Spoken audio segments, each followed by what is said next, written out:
So when they stretch, when you begin to pour the wine into them, they begin to take the shape and the mold of that wineskin. So when you have your old wineskin that has the wine inside of it, it already has stretched the way that it needs to, and it also has already taken the shape in which it's going to be molded into, because the wine is already in there.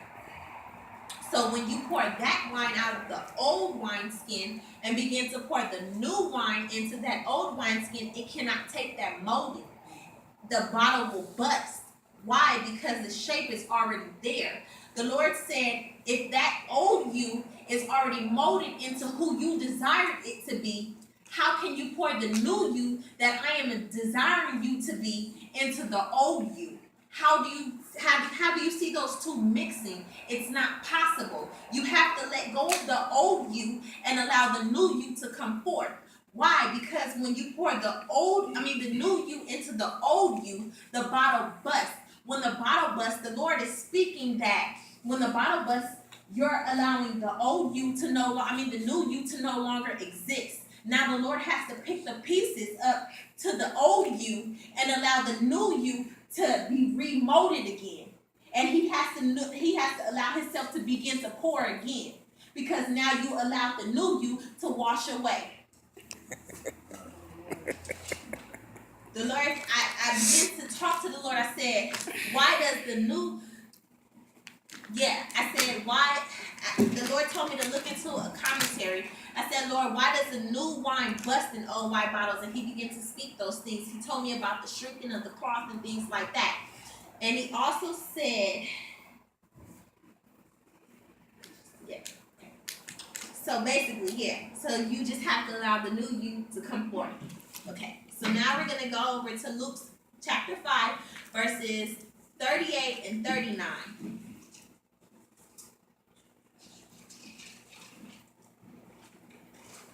Okay, so Luke chapter 5, 38 says, but new wine must be put into new bottles, and both are preserved. The Lord is saying that when you keep that new molding that he has given you, then you have everything that he's allowing you to be and prosper as. He also said you cannot look back, you must look forward.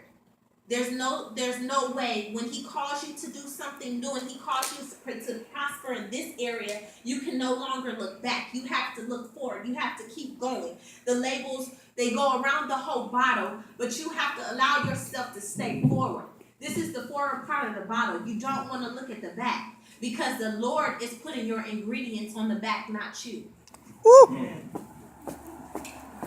Luke 5 and 38 speaks.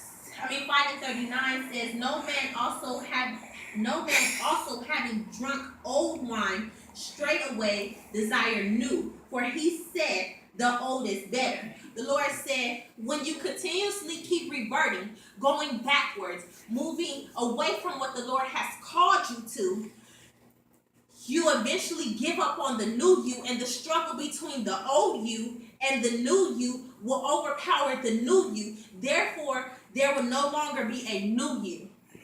The struggle is done. The Lord said you must now walk into the new you, not the old you anymore. You must let that go and prosper where he needs you to be. If he said go forth this way, you need to go forth this way and stop looking back with the what ifs, the how could it be, or what shall it be, and just allow the Lord to lead you. John 2 and 9 says, John chapter 2, verse 9 says, when the ruler of the feast had tasted the water that was made wine, and knew not hence what it was, but the servants which drew the water knew, the governor of the feast called the bridegroom. The Lord began to speak. He said, so people will not recognize you. They will not recognize the new you.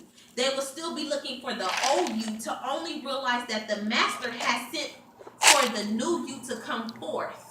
So you have to allow people to see the new you instead of the old you, because if you're constantly allowing the people to see the old you, then people cannot see God the way that he needs them to. Acts 2 and 13. Hurry up. Okay, I promise. Acts 2 and 13.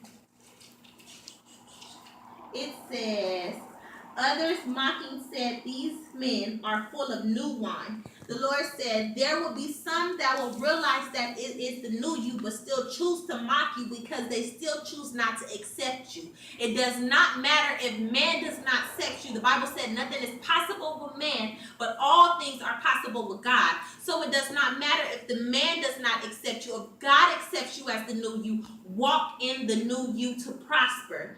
Acts 2 and 22 says, ye men of Israel, hear these words of Jesus of Nazareth, a man approved of God among you by miracles and wonders and signs, which God did by him in the midst of you, as ye yourselves also know.